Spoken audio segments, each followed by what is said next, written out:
Sebelum era Presiden Joko Widodo, keadaan pos perbatasan Indonesia dengan negara tetangga sangat memprihatinkan. Bahkan ada yang terlihat ala kadarnya dengan hanya berbentuk seperti sebuah patok perbatasan desa. Tapi semenjak Jokowi menjabat, pos lintas batas negara atau PLBN tak layak itu disulap menjadi lebih cantik dan megah. Langkah Jokowi ini sempat membuat negara tetangga iri karena dinilai sukses dalam menaikkan citra Indonesia lewat pembangunan pos batas tersebut. Di sisi lain, Jokowi juga dianggap berhasil membangun daerah luar Indonesia yang selama ini kerap dianaktirikan oleh pemerintah pusat. Lalu apa saja perbatasan Indonesia yang berhasil dirombak oleh Presiden Jokowi? Berikut 6 perbatasan yang dipercantik Jokowi dan membuat bangga rakyat Indonesia. 1. Skau. Pos perbatasan Skau merupakan batas antara Indonesia dengan Papua Nugini. Perbatasan ini terletak di distrik Muaratami, Jayapura, Provinsi Papua. Sebelum direnovasi, pos ini memiliki tampilan yang suram. Bangunan yang ada di sekitar juga kurang beraturan. Apalagi pos ini sempat jadi tempat baku tembak antara pasukan Papua Merdeka dengan TNI penjaga perbatasan yang semakin menambah kesan suram. Pada tahun 2017, Presiden Jokowi meresmikan posko yang baru.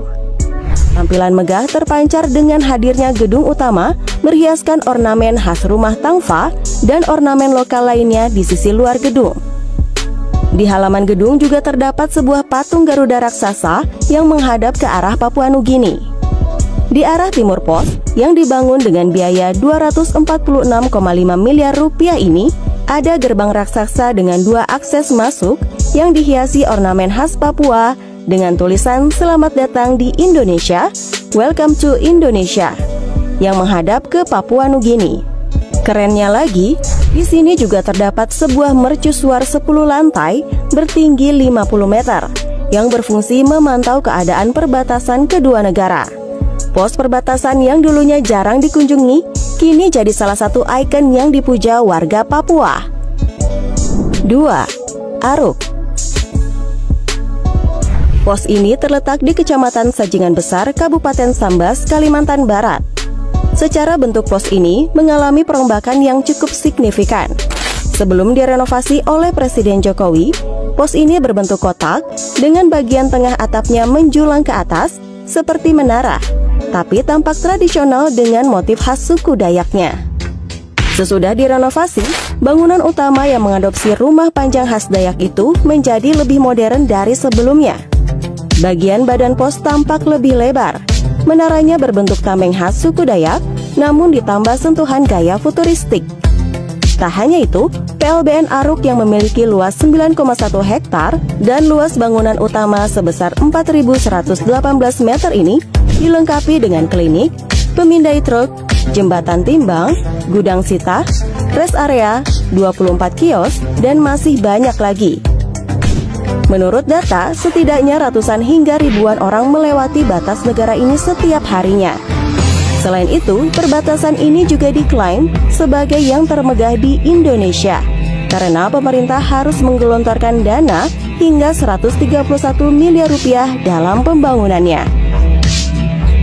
3. Entikong. Diresmikan pada 2016, PLBN Entikong terletak di Jalan Lintas Malindo, Kabupaten Sanggau, Kalimantan Barat. Lihat saja tampilan PLBN Entikong yang baru. Secara keseluruhan lebih cantik daripada sebelumnya, di mana terdapat bangunan utama yang terletak di tengah area pos perbatasan yang bernuansa modern dan etnik Dayak. Di halaman gedung tersebut juga terdapat tugu Pancasila yang semakin menambah kecantikan pos perbatasan ini. Jangan lupa juga, pos ini dikelilingi oleh perbukitan hijau yang kian memanjakan mata. Menurut Kepala Bidang Pengelolaan PLBN Entikong, Victorius Dunan, menyebut renovasi pos ini sangat membantu dalam meningkatkan perekonomian dan memudahkan mobilitas para warga sekitar. Apalagi pos ini kabarnya juga lebih megah dibandingkan pos milik Malaysia yang berada di Tabedu, Sarawak, yang secara tidak langsung menaikkan harga diri Indonesia di depan negara Malaysia.